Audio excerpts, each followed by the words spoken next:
let us have courage to do big things, as the decades of Rotarians before us in this club have done. Our club saw the need and stepped forward to found the Boys Home in the 20s. We provided an ambulance service in World War I and sold hundreds of war bonds. We drilled hundreds of water wells. We've helped eradicate worldwide polio. Let us, on this day of love, allow our ambitions to run wild and free. May we grow greater in members who are determined to do even greater good. And in so doing, may we look at Rotary dollars as investments in our fellow man rather than as dollars spent. May we Rotarians today, as well as those en route to Nicaragua as we speak, enjoy love, laughter, and good food together. Amen.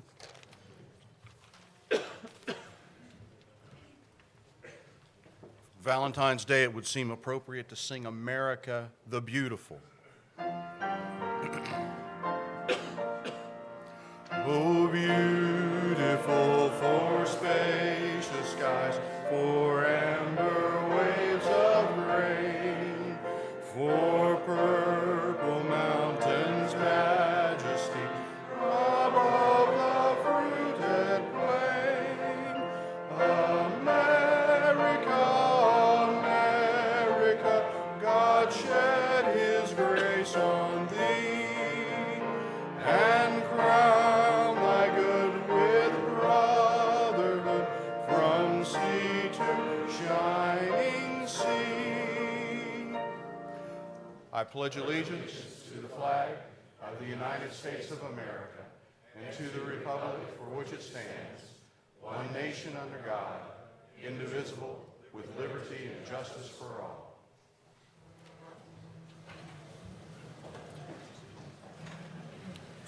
This is always the fun part, introducing all the visitors that are here today, and we're going to do the same today. So I will mention the visitor's name along with the host Rotarian. Please stand when I do so. We'll acknowledge you at the end. So first of all, Connor Lynch, a guest of Chuck Wilson. Welcome, Connor. Good to have you here today. Another guest of Chuck Wilson is Cullen Koger. Thank you. Welcome. Good to have you here today, Cullen. Joe Judson is a guest of Carl Vincent. Joe is all the way from Iowa. Came down just to visit the club today and to get information from Carl Vincent. Thank you so much for being here. And then we want to welcome our District Attorney, Steve Kunzweiler, a guest of John O'Connor. Welcome, sir. Welcome. Welcome to all of our visitors. Let's give them a rounding welcome here first. And then visiting Rotarians today from the Sunrise Rotary Club, Barbara Smallwood. Hi, Barbara. From Rotaract, Jonathan Slay. I've got to mention, Jonathan has been here a number of times, so kudos to you, and he was at one of our fireside meetings too, so appreciate your engagement with our club, Jonathan. And then John Fothergill from Sand Springs. Hi, Jonathan. Good to have you here. Last one is Ben Garrell, Southside. Ben, good to have you here. Welcome. Let's give them a welcome as well.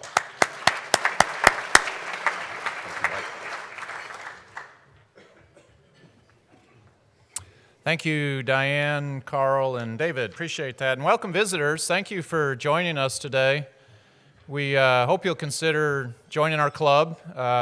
Be a great opportunity to work alongside Tulsa's finest business and community leaders and serve your community. And I promise you, if you do so, you'll make some great, great friends. And heard a phone back there. So thanks to this week's meeting sponsor, Jackie Cooper Imports, Greg Keck. As always, we appreciate our sponsors. They help defray the costs of our club. And so let's say thanks to Jackie Cooper. And as always, we encourage you to do business with your fellow Rotarians. And let's also thank our meeting volunteers whose service helps our program run smoothly every day. Thank you, volunteers.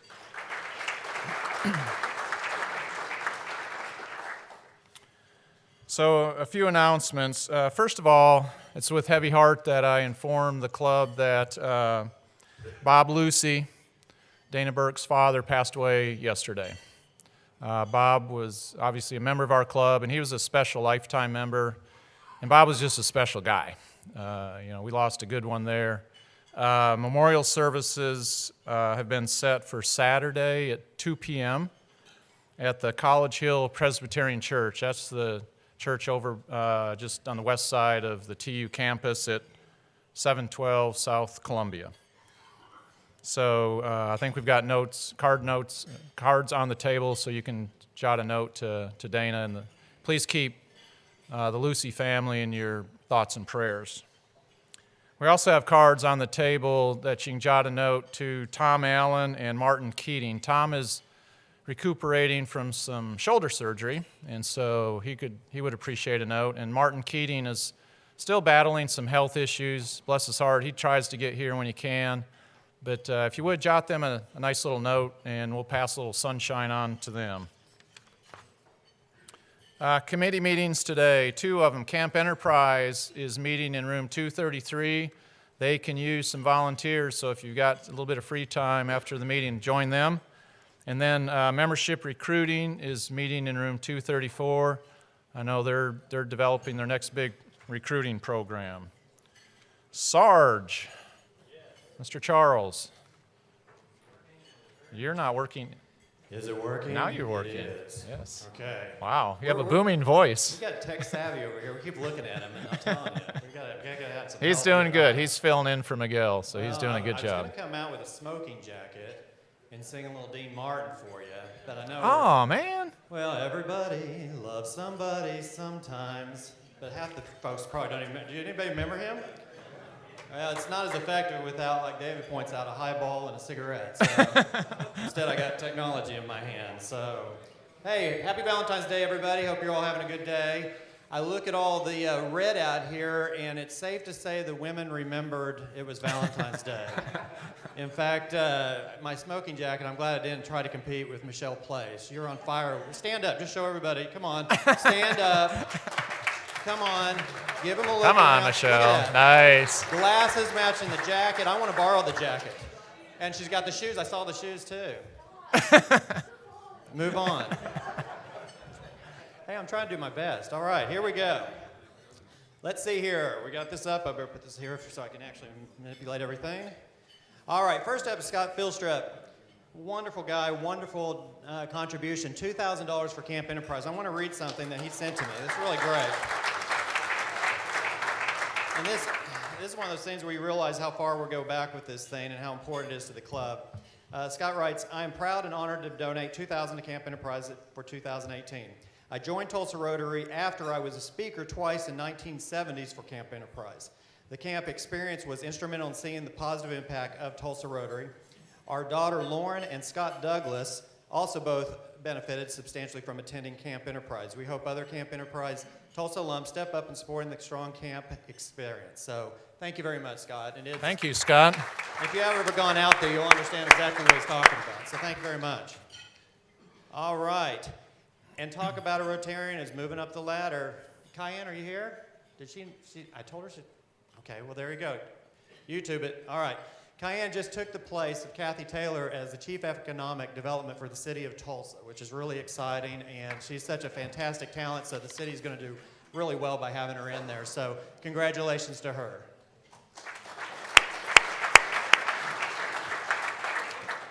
And before I get to the Sarge picks, you know, sometimes Valentine's Day comes, and some of us guys just aren't that good. And I know a lot of you guys are probably freaking out based on his announcement that we're only a couple hours away from being on the spot, right? So here's an idea. This is over somewhere on Harvard, but anyway, just in case, treat your loved ones on Valentine's Day. Include them in your will. You know, nothing says I love you like I'm going to miss you.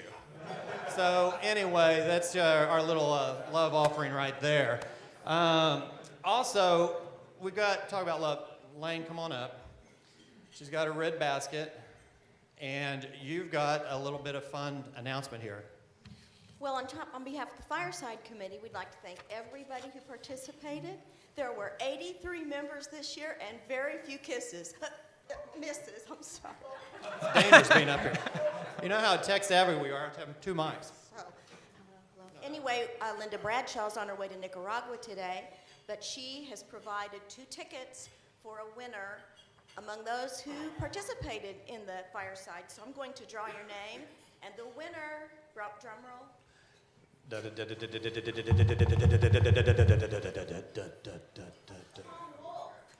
Tom, all right. Wow. Come on down, Tom. This is the time of your life. I have the grand privilege of handing you your name on a piece of paper, but you can redeem that with Linda Bradshaw. And thanks to Hannibal Just present Johnson. an identification when you leave. Okay, thank you very much. Thanks to Hannibal Johnson for wonderful questions this year. We had a lot of thought-provoking discussions and wonderful points to give to the board. Happy Valentine's Day. Happy Valentine's Day. Thank you all very much. Have a great day. Thanks, Charles. Thanks, Elaine. Congratulations.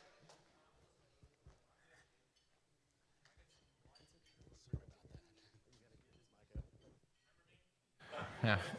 You're good. You're good. We'll get it figured out. It's all good. Okay. So moving on. The IBA committee has been busy this year planning the 25th annual Henry P. IBA Citizen Athlete Awards Banquet. And Tricia Kirkstra is this year's chair, and she is here to introduce a guest and make an announcement. Tricia. Thank you, President Mike. We're very excited to be promoting this year's IBA Awards, and we already have a really great start.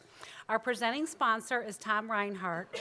Another major sponsor is John Bumgardner, and our gold sponsors who have already stepped up to the plate are Explorer Pipeline, thank you, Curtis Craig, Price Family Properties, Post Oak Lodge, The Consultants, thank you, Scott Philstrip, and a real quick note about Scott.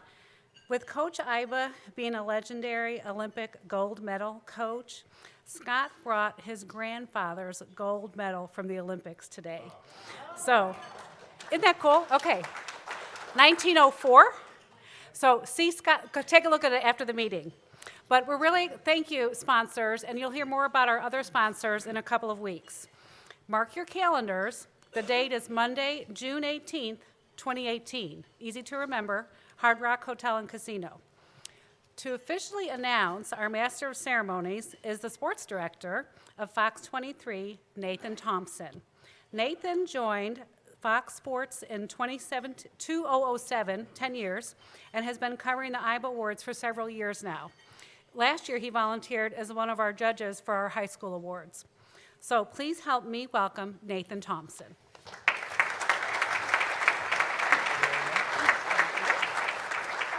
Thank you, Tricia.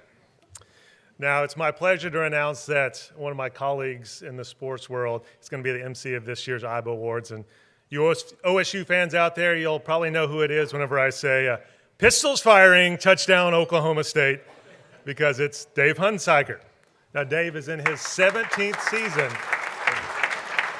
We see right here, Dave is in his 17th season as voice of the Cowboys for OSU football and for men's basketball. His exciting and conversational style has made him a fan favorite for OSU fans from all ages, really. He was named the 2013 Sportscaster of the Year by the National Sportscasters and Sports Writers Association, and he earned the 2010 Bill Tegans Award, Bill Tegans Excellence in Sportscasting Award. Now, you're in for a good time with Dave at the microphone this year.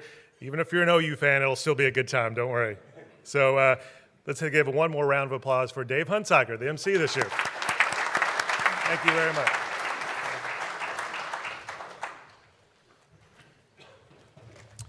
Thank you, Tricia. You're doing a great job leading that committee. And thank you, IBA committee. If you're on the IBA committee, would you please stand so we can say thank you for all the effort you're putting in this year?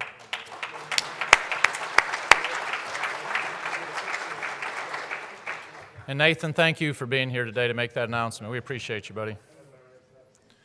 Okay, I'm now going to introduce our Rotarian of the Day, who is Karen Keith. Karen is a past president of our club, and she is Tulsa County Commissioner, and everybody here knows Karen, so I don't need to drag on about her, she said. Karen, mic's all yours.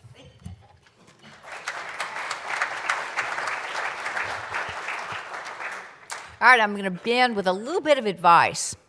Do not play Trivial Pursuit with our speaker today, especially if the topic happens to be pop culture. You will lose. Jeff Moore and his family now call Tulsa home. They just moved. And for the past 24 years, Jeff has built his career at the Oklahoma Historical Society.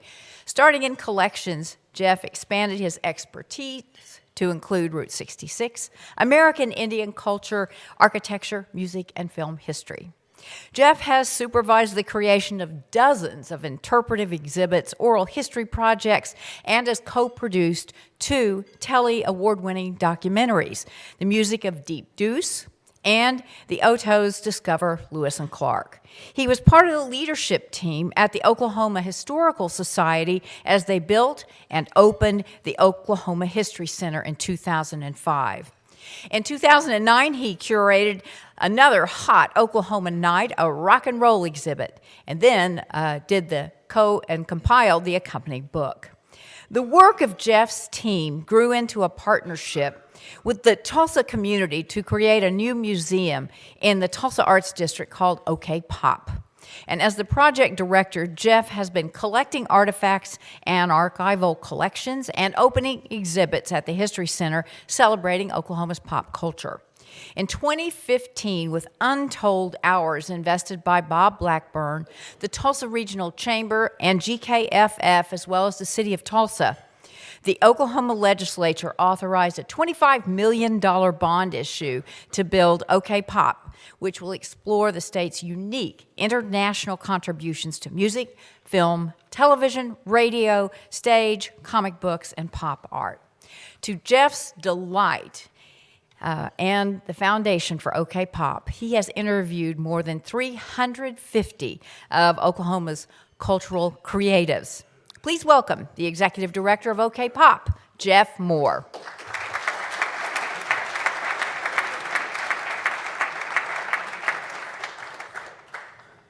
Well, that was just the highlight of my career, being introduced by Karen Keith. So I don't have much to say. I'll talk in retrospect, I suppose. Well, she didn't tell you, I've actually chosen to live in the coolest city in America twice in my life. And I went to college, undergraduate in Tulsa at Oral Roberts University. And so my wife and I get to live here twice. She's very excited about this. And my daughter has transferred in the middle of high school, and she's getting to be excited about this. So I have a little bit of a presentation.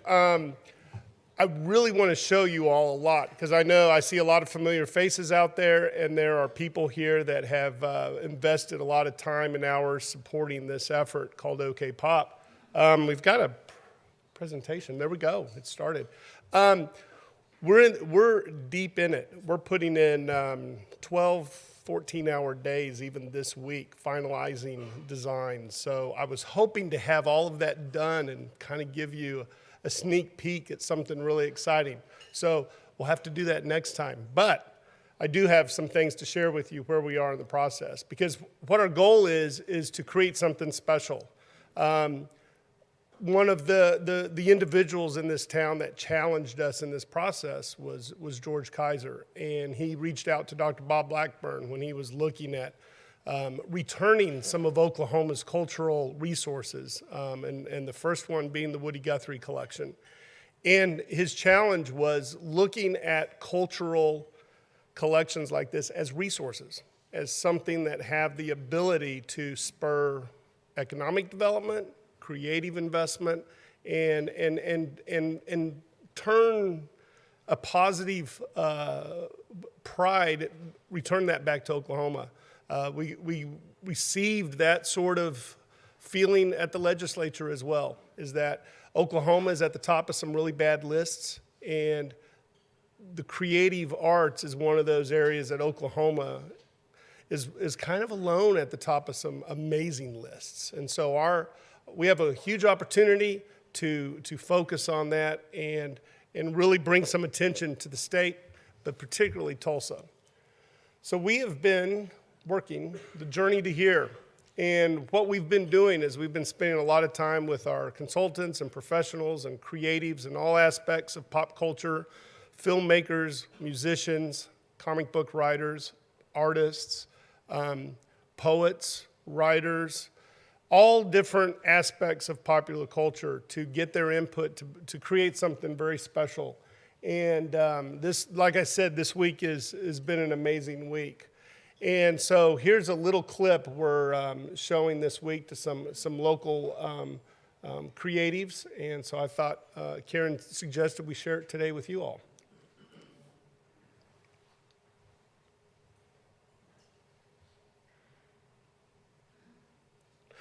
And I would like to do the music, but I'm a fan of music, so there is music to this. So I can narrate. This is an animated Dick Tracy cartoon. And Wes Studi from No Fire Hollow, and then lived here in Tulsa for a while. Of course, Ron Howard's from Duncan, Oklahoma.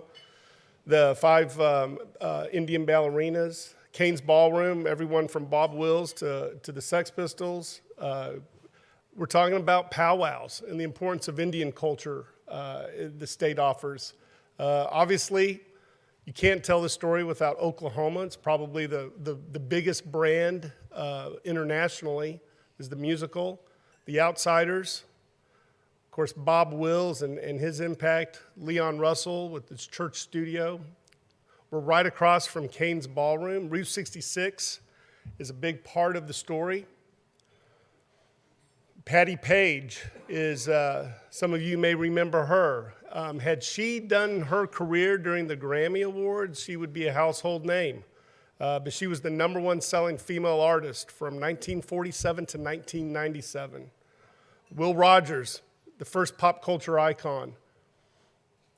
And this is an interesting, that the gentleman who wrote the screenplay for the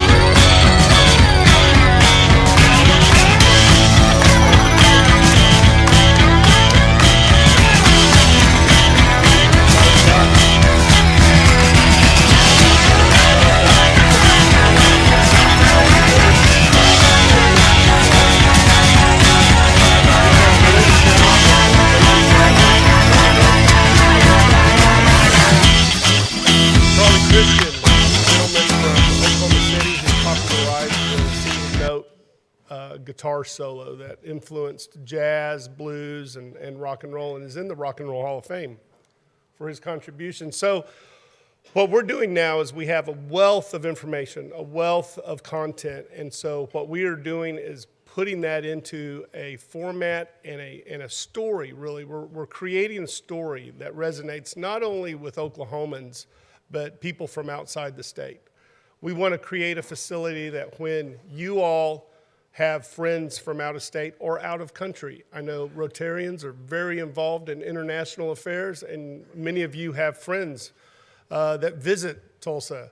And there's going to be one place where you can take them and say, this sums up what Oklahoma's about, and that's going to be OK Pop.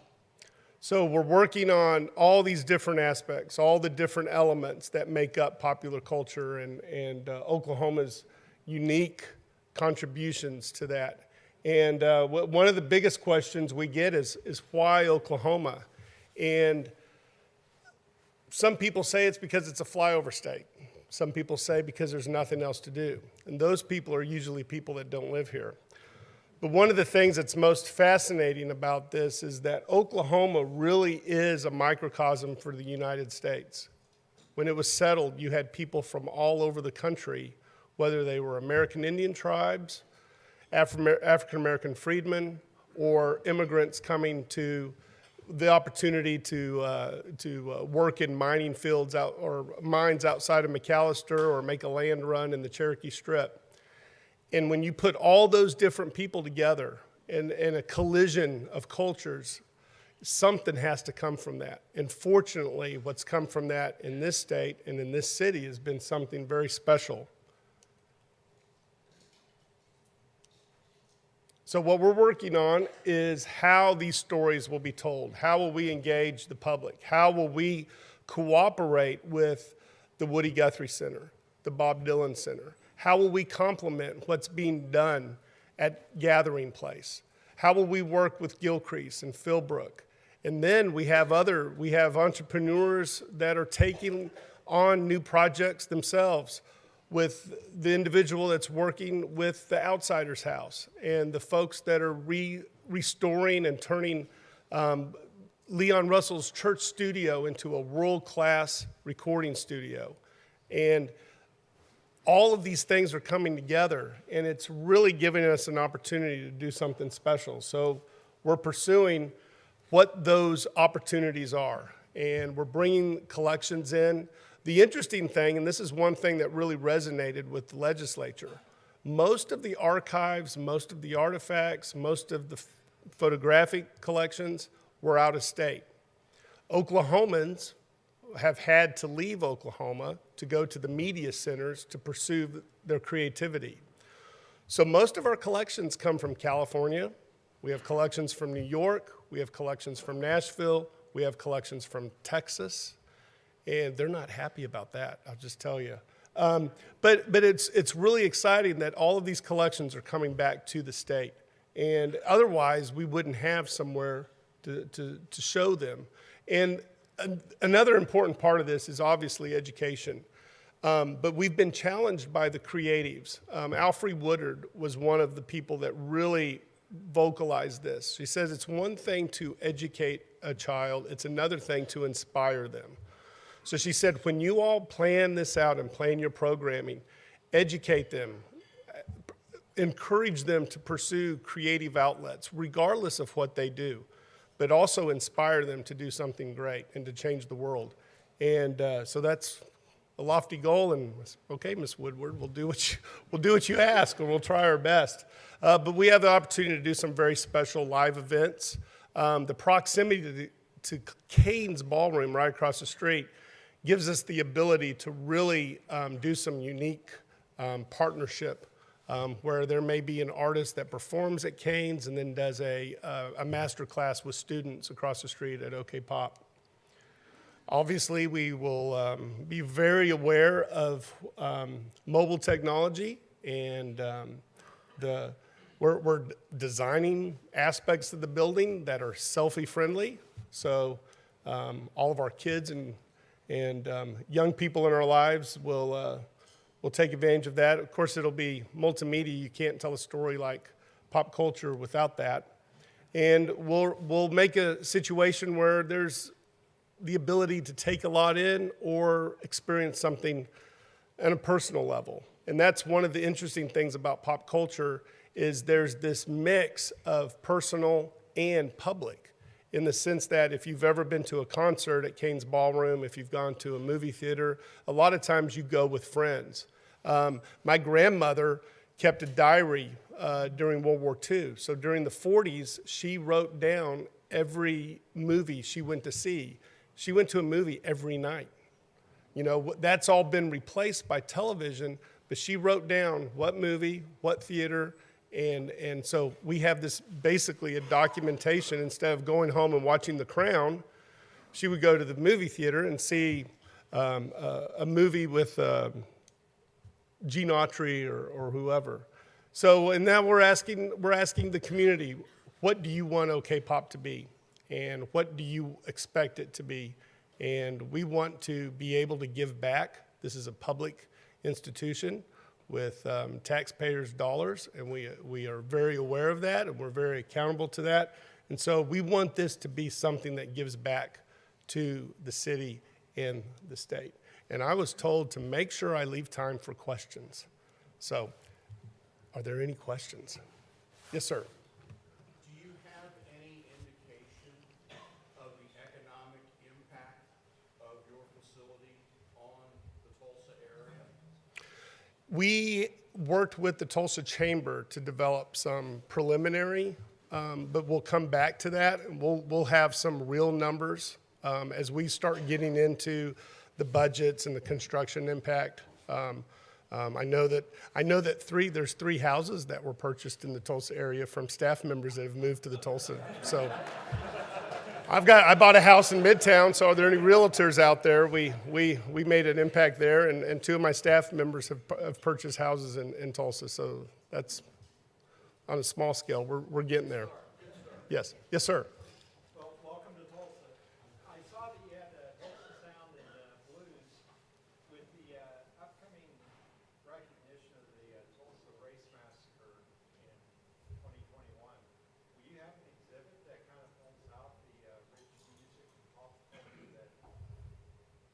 Absolutely. I think that one thing that makes Oklahoma so special is the diversity. And pop culture allows us to tackle some very difficult issues in a way that creates dialogue and brings people together.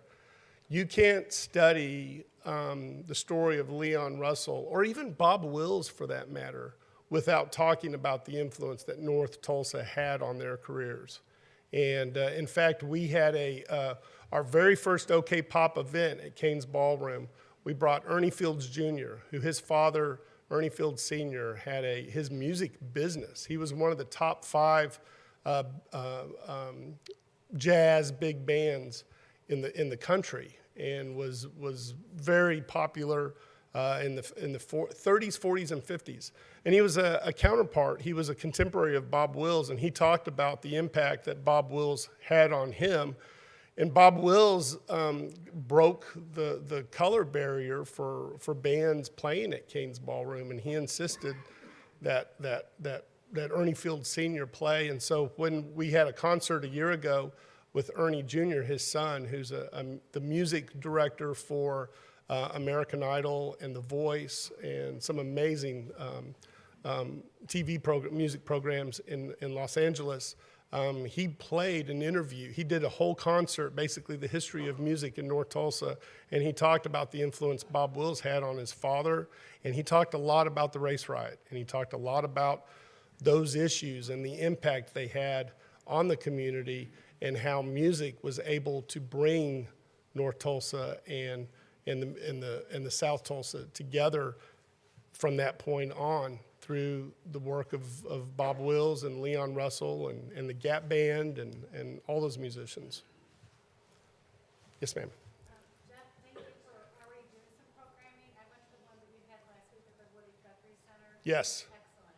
So could you tell us about other upcoming programs and maybe put that in the context of a schedule of opening and breaking ground and all that sort of thing? Yes.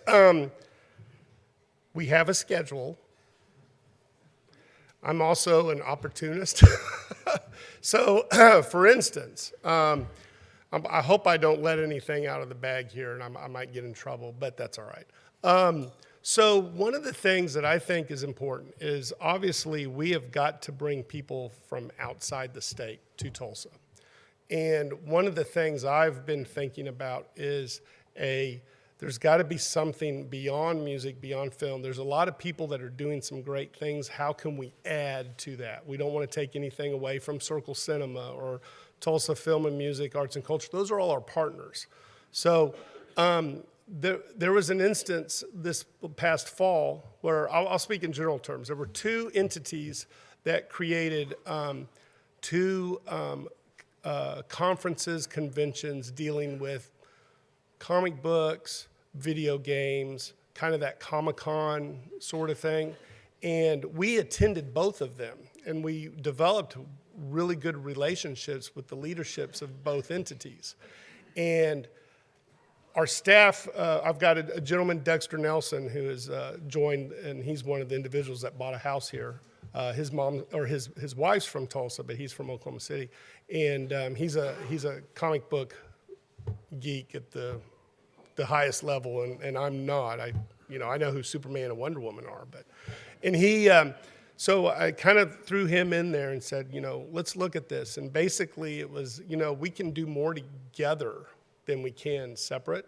And so those 2 entities are joining forces in November. That'll be one group and one event, and pooling resources, we can get a lot more done. And if you know any of the kind of those types of conventions around the country, you have very rabid fan base, and they spend lots of money to dress up. They spend lots of money on hotels. They spend lots of money on food.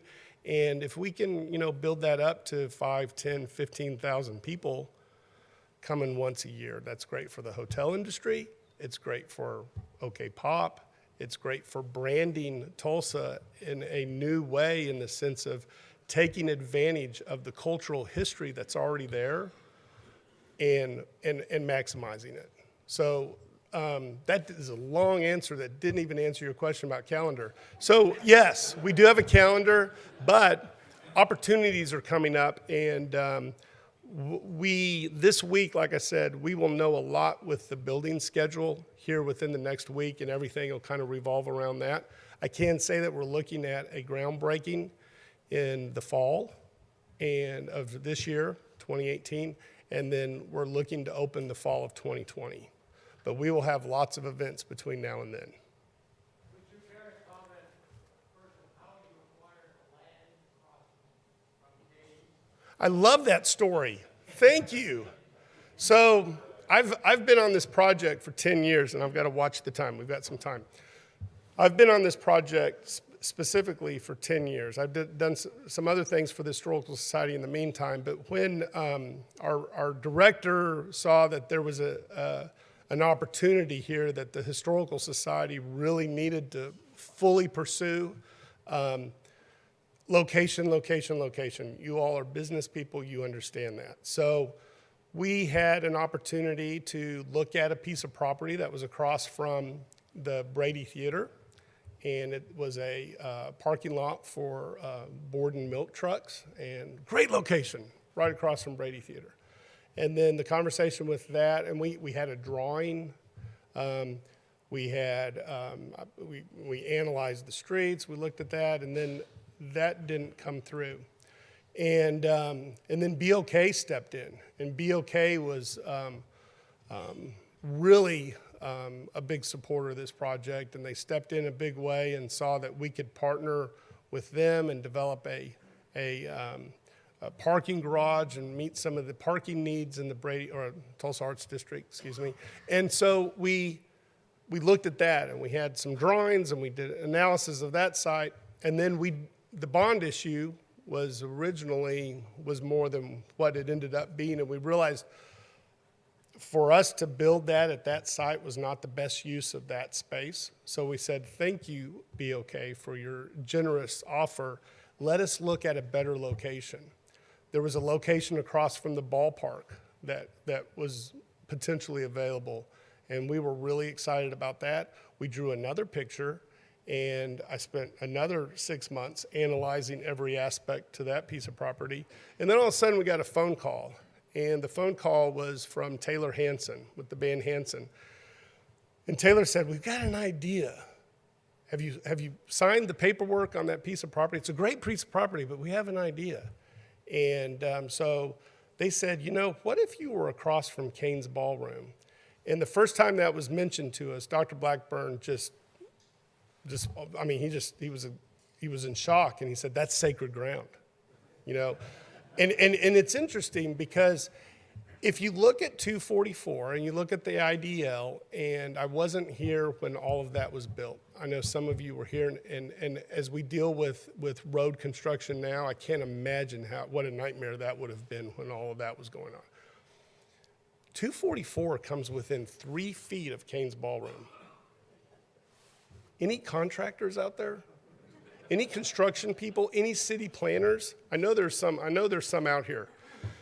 Building a federal highway 3 feet away from a historic structure, and Cain's Ballroom was not damaged. One of my goals is to find out who the person was in that meeting that said, we're not going to tear down Cain's Ballroom. Because I think that everything that's going on in downtown Tulsa changes if Cain's Ballroom had been torn down then. So, sometimes when you're in a meeting and you've got this idea and everybody's kind of talking around the issue, please throw out the idea, because someone's going to save something else down the road. And I really think that there was a reason for that, and it has to do with what Bob Wills did there in 1934, 15 years before the Ryman Theater in Nashville. And you look at what Nashville has done to capitalize on the music story, and it's Tulsa's time. So I'm a little passionate about all that. Go ahead. Yeah. What's the size or scope in terms of, square footage of what this OK Pop will be? Great question. So Mr. David Sharp with Interact was kind enough to donate the property to OK Pop, to the Oklahoma Historical Society. So he gave us a quarter block, 22,000 square feet, roughly. Give a little extra, but roughly 22,000 square feet. The city, and Karen mentioned the partnership with the Chamber and the City of Tulsa. And the City of Tulsa made a pledge for money to go into a parking garage. So we are going to go below grade with parking and have 100 parking spaces below grade, which will be 2.5 levels. And then we'll go up 3 stories, 20-foot stories for about 60,000 square foot total, give or take. We're still kind of working, some of those real detail issues. But it'll have an amazing view of downtown Tulsa, because we're at the north end of Main Street, which is Bob Wills Main Street also.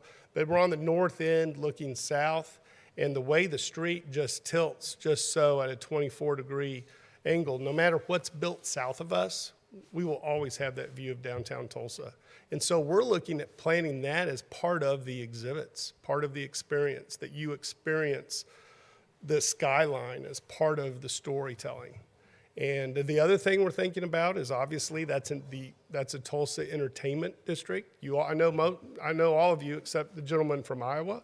You got to come back on a First Friday, because it's crazy down there, and it's just going to be amazing. And it's a real entertainment district. And as we're going to spur more development. I know there's conversations that have taken place. What can we build around OK Pop as a pivot point? So that's exciting, because here's an opportunity of a public investment with a real benefit to a community. Any other questions? Time is up. I'm under time. Thank you very much.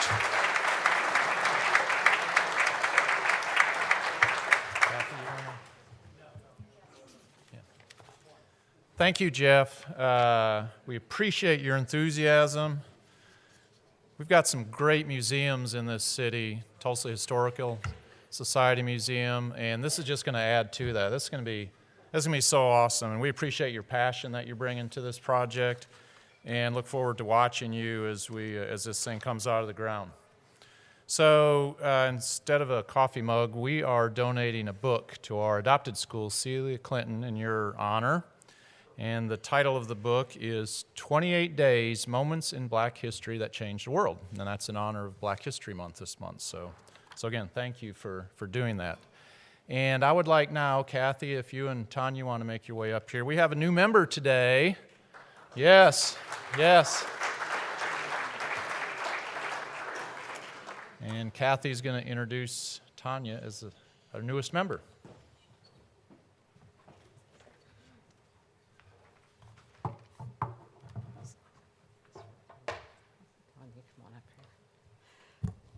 So I would like to introduce Tanya Blanset to you. Tanya was born in Ada, Oklahoma, and grew up in a 4-H club that was very active. She knew at 13 years old, while participating in a state 4-H Roundup summer camp on the beautiful OSU campus, that she would be spending a lot of time there. Notice how she's dressed today. This is her Valentine outfit with her OSU memorabilia. She earned a bachelor's degree in educational leadership. Tanya loves her OSU Cowboys. She even drives a black sports car with orange racing stripes, no less. While a teacher at Ponca City High School, she first started the first robotics team in 2000 and embarked on a fascinating journey in STEM education. And 12 years later, she left the classroom to work at the largest educational robotics program in the world. She's also been a federal grants writer and brings a broad toolbox of experience to the Tulsa Air and Space Museum, where she is the new executive director. Tanya has jumped in with both feet into a capital campaign to bring the Mars mission to Tulsa and more than double the size of the museum. Her favorite thing is to watch the children visiting for the first times and see their eyes light up and their smiles on their faces. Tanya hopes the museum can double the number of children next year to 50,000, inspiring children to pursue careers in aviation and other areas of STEM, creating a growing workforce pipeline that will strengthen Tulsa. Tanya is married to 28-year-old veteran, retired Air Force Chief Master Sergeant Brian Blanset, and they live in Bristow. They have 3 sons in college, Luke, Craig, and Jordan, and one daughter, Mallory, who just graduated from, yes, you guessed it, OSU. Tanya is very humbled and honored to be part of the Rotary Club of Tulsa, and looking forward to getting to know all of you. So Tanya, I present you with your pin and your 4-way test. Thank you. And we are so happy to have you. Congratulations.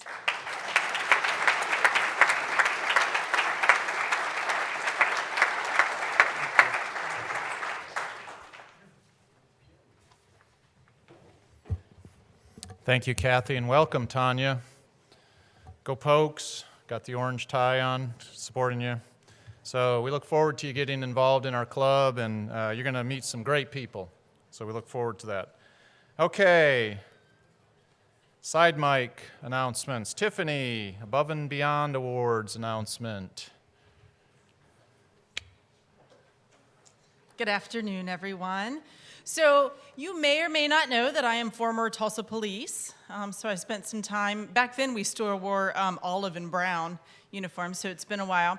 So needless to say, I'm incredibly passionate about law enforcement and our other first responders. So I encourage each and every one of you to bring a friend and to come on March the 7th. It's at the regular time, regular place, regular price. We're gonna have an extra special meal that day, but we're gonna have extra special guests here. You'll want to hear the stories of our firefighter and our police officer of the year. In addition, we have a special award, the George B. Hamilton Special Award in honor of George, who is very passionate about this program. So please join us on March the 7th. Thank you, Tiffany. Thank you, Tiffany. We appreciate everything you're doing for that. Is Brandy? There you are, Brandy. Sorry, missed you. Brandy Bynum has an announcement on Camp Enterprise. Hello. Sorry, here. Hello. So, Camp Enterprise, we're super, super excited. Dana and I are so honored to be the chairpersons for this, whole project. And we wanted to make sure that everyone had the dates on their calendar and encourage anyone who has the ability to be a counselor to get with Jan Lobb or Dana or myself to see if you could spend some time getting to know those kids and just, participate in the whole experience. The dates this year are April 5th through April 8th. And if you also have any juniors in your family, grandchildren or cousins or relatives that you would like to have experience this, encourage them to go to their counselor and sign up. And always, if there's an opportunity for you or your business to sponsor the t-shirts or the portfolios or any of the other, supplies and things that we need, we'd love to have your participation. And thank you so much. Thank you, Brandy. So April 5th through 8th, that's like Thursday through Sunday, right? We come back Sunday, if I remember right. Yeah. So yeah, if you're interested, boy, Camp Enterprise that's a fun thing to do. You get jazzed up, you're exhausted at the end of it, but those kids will just really get you fired up. Okay, upcoming programs. Next week, Taylor Hanson. You're going to have to come back, Jeff. Yeah, Taylor's going to be here. He's going to talk to us about tackling Tulsa's food deserts. We are so fortunate that after the Hanson brothers grew up, the boy band never left Tulsa. The Hanson brothers created a music festival, established a microbrewery, and have sunk their roots deeply into this city. They're also attacking community issues like the lack of nutritional food in areas that lack full-service grocery stores. So next week, Taylor will speak to us about Tulsa's food deserts and his initiative to help fellow Tulsans. And then the week after that, February 28th, Bill Masterson, the Tulsa World editor, is going to talk to us about the Tulsa World in an era of fake news. We've all heard that term, fake news. In this world where the term fake news is thrown about, the public is growing more and more skeptical about what they read and hear. How is this affecting America and the First Amendment? Tulsa World publisher Bill Masterson will speak to us about this issue and what publications like the Tulsa World are doing about it. So 2 more great programs this month following this week's great program. So we hope you'll be here and bring your friends. And so now I encourage you to go out, tell your Rotary story, and don't forget to bring a friend to Rotary next week. Thank you.